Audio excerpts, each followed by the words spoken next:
வணக்கம். இன்றைய எபிசோடில் ஒரு இன்ட்ரெஸ்டிங்கான டாபிக். நம்மளுடைய யோசனைகளுக்கு எவ்வளோ சக்தி இருக்குன்னு பார்க்க போகிறோம். இது 3 பார்ட்டாக பிரித்து பார்க்கலாம். முதல்ல இது எப்படி கண்டுபிடிக்கிறாங்க அப்படின்றத. இப்போ எல்லாருமே நம்ம கேள்விப்பட்டிருக்கோம். பூவா தலையா போட்டு பார்ப்பாங்க. இந்த காயின்லாம் டாஸ் பண்ணி பார்க்குறாங்கல்ல. அது சில சமயத்தில் பூ விழும், சில சமயத்தில் தலை விழும்.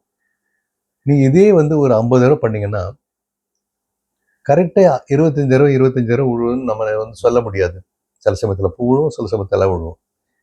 இதே ஒரு 1000 தடவை பண்ணிங்கன்னா கிட்டத்தட்ட 50-50 கரெக்டாக விழுவும். பூ பூ 50% விழுவும், தலை 50% விழுவும்.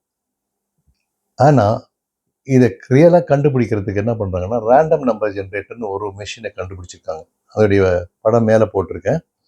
அந்த மெஷின் என்னென்னா, ஒரு சின்ன டிவைஸ் டேபிளில் வைக்கிற மாதிரி.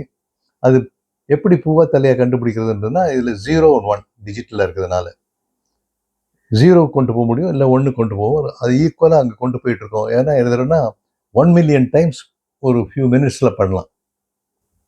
இதை ஒரு டேபிளில் வச்சு எக்ஸ்பெரிமெண்ட் பண்ணுறாங்க. வெளியிலேருந்து சாதாரண மக்களை கூப்பிட்டு ஒரு 25 பேர்த்தை கூப்பிட்டு 2ஆக பிரித்து இதை நீங்கள் பூவா தலையா நீங்கள் கண்டுபிடிக்கிறதுக்கு நீங்கள் என்னன்னா ஒன்றும் இல்லை, யோசனை பண்ணணும், அவ்வளோதான். பாதி பேர்த்துக்கு நீங்கள் 0 விடுவணும்னு யோசனை பண்ணுங்கள்.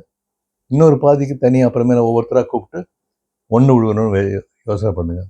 பண்ணும்போது அவங்களுக்கு ஹோல்ட் பண்ண முடியல. கிட்டத்தட்ட நம்ம அதே மாதிரி நம்ம காயின் போடுற மாதிரி 55 45 60 40 இது மாதிரி போயிட்டுருக்கு. அப்புறம் வெளியிலேருந்து மெடிடேட் பண்ணுறவங்க, ரொம்ப ஆழமாக மெடிடேட் பண்ணுறவங்க 10 பேர்த்தை கூப்பிட்டு இந்த மெஷின் கொடுத்து அதே எக்ஸ்பெரிமெண்ட் கொடுக்கும்போது கிட்டத்தட்ட அந்த மெஷினை எல்லாருமே 50 50 கிட்டத்தட்ட 55 45 57 43 இதை மாதிரி அவங்க ஹோல்ட் பண்ண முடியுது.